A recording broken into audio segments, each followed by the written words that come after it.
Michael? They must be doing this because the NBA desperately needs his help.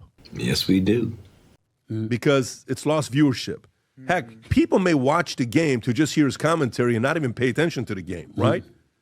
But if you would have told me 10 years ago, 5 years ago, Michael's going to come back and do commentating, I would say, Stephen A., I don't know if I can see that happening. Let me tell you something about Michael Jordan. He's going to be brutally honest. Oh, I can show you that. He's not going to be somebody that's going to be passive about, not the Michael Jordan I know. The Michael Jordan I know, when talking basketball, he is as candid as it gets. He ain't trying to hurt nobody's feelings. He ain't trying to be insulting, but he's going to tell you what's going on. And tell the truth so you guys can quit hallucinating and taking it further than what it is. You know, and now you know what it is from my standpoint. Anything else that you hear is totally false if it's not to what I just told you. And that's the honest truth. And that's all I can tell you. And I don't think that he's going to be shy about saying what he sees at all. A matter of fact, if he is, he's going to have to deal with me because I'm going to be in his ear telling him, oh, we getting shy now. Oh, that's what we doing. That's what we doing. That ain't the one I named him MJ. I know. What you doing? Let's go. Commentating?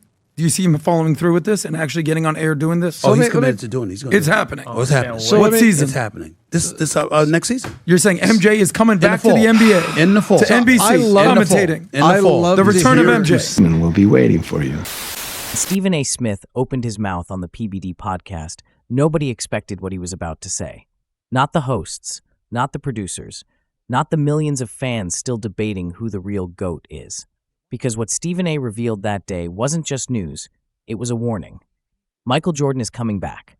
Not to play, not to own, not to coach, but to talk. And according to Stephen A., he's not coming back to sugarcoat the league. He's coming back to tear it apart. He's going to be brutally honest, Stephen A. said. He's coming to destroy the cupcake era. That sentence was like a grenade in the NBA media world, and it left a lot of people scrambling, especially the ones who've made careers propping up the very era Jordan's apparently coming for. But to understand just how dangerous this move could be, we gotta go back to what lit this fuse in the first place. Why Michael Jordan's return to media is a bigger deal than people realize. When news first leaked that Michael Jordan had signed a deal with NBC, most people thought it was a nostalgic play. The GOAT back on the network that made NBA Sundays iconic? Sounds cool. No big deal. But this isn't just some lighthearted reunion. According to multiple reports, Jordan's getting paid over $40 million a year to do this. More than Tom Brady's deal with Fox. More than any current player makes in media. That kind of money isn't for fun commentary. That's for disruption. Jordan's brand is still the most powerful in basketball. His word still carries more weight than any active player. When he talks, the league listens. So when NBC locked him in, it wasn't to make fans smile, it was to shake the table. And if you think that table's not going to collapse under what's coming next, you might want to stick around, because what Jordan allegedly plans to do on national television is going to leave a few media careers in shambles. The modern NBA's soft reputation, and why Jordan has a problem with it. Let's call it what it is. The modern NBA has a branding problem. Players miss games left and right. Load management is normalized. Stars sit out back-to-backs like they're optional, and half the time it feels like regular season games don't even matter. Now imagine being Michael Jordan. This is the guy who played all 82 games 9 times. The guy who once dropped 55 points with the flu. The guy who took every slight personally and turned it into fuel. Jordan didn't believe in rest days. He believed in domination. So when he sits down to call games, what do you think he's going to say when he sees players casually jogging back on defense? Or stars missing nationally televised games for soreness? You think he's going to say, well, it's just how the game is now? Not a chance. Jordan coming back to media in this era is like putting a lion in a petting zoo, and someone's about to get eaten. But here's the part that makes this even more explosive. Stephen A. Smith's role in the unfolding drama. Stephen A. has never been shy about his opinions. But in this case, he didn't just give an opinion, he gave us a sneak peek behind the curtain. On the PBD podcast, he said Jordan's coming back to tell the truth. And not just a version of the truth, the real truth. He described MJ as candid, unfiltered, and said flat out he's not going to protect people's feelings.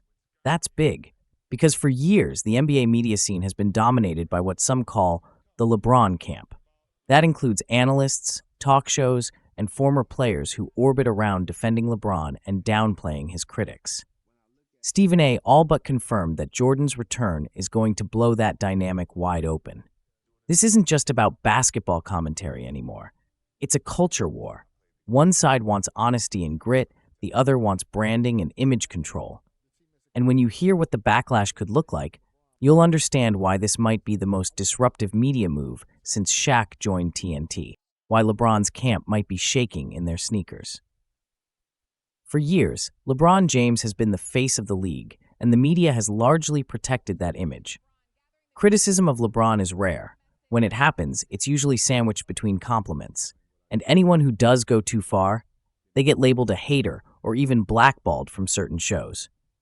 But here's the thing. Jordan doesn't care about any of that.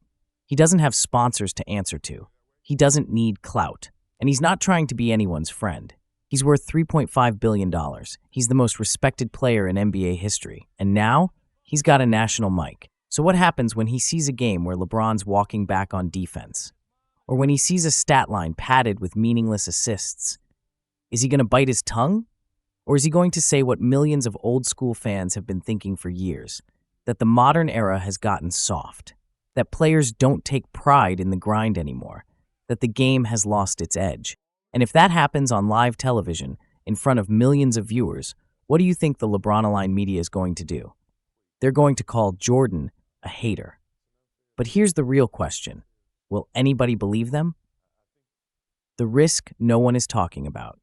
Jordan versus the media machine. You know who doesn't want Jordan to tell the truth?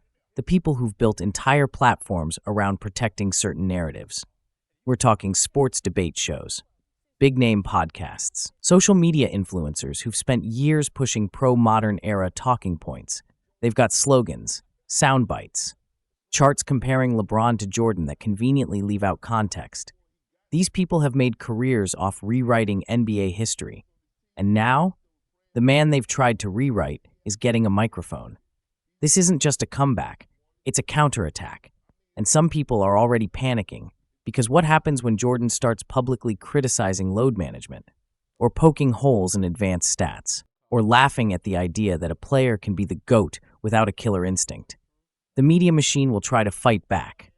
They'll throw around words like bitter, out of touch, or stuck in the past. But Jordan's fans? They've been waiting for this moment, and they're ready to ride. And that brings us to the final piece of this puzzle, the thing that might make Jordan's return a full-on reckoning. The fans are tired. And Jordan's voice might be exactly what they've been waiting for. Let's be honest, a lot of NBA fans are sick of the current narrative landscape, tired of load management, tired of fake rivalries, tired of analysts dancing around the truth so they don't lose access or sponsorships. And above all, tired of the same three talking heads pretending like everything is fine. Fans want real commentary again. They want accountability. They want someone to say out loud what everyone's already thinking. That's why Jordan's return is hitting so hard. Because he's not just the GOAT, he's the antidote to the sanitized, overly scripted media world the NBA's gotten used to. And if Stephen A. is right, if Jordan really does come in swinging, telling the truth, and holding players to the same standard he lived by, then this could be the start of something bigger. Not just a shift in commentary, but a reset of the entire basketball conversation. So here we are. Michael Jordan is coming back, not to play, not to promote, but to speak. And if Stephen A. Smith is right, he's not holding back. He's not coming back to praise. He's not coming back to twerk for narratives. He's coming back to say what needs to be said. The cupcake era? It's on the clock. The protected egos? They're on notice. And every analyst who made a name off diminishing Jordan's legacy, they might want to start looking over their shoulder. Because the GOAT is picking up a mic. And this time, nobody's safe.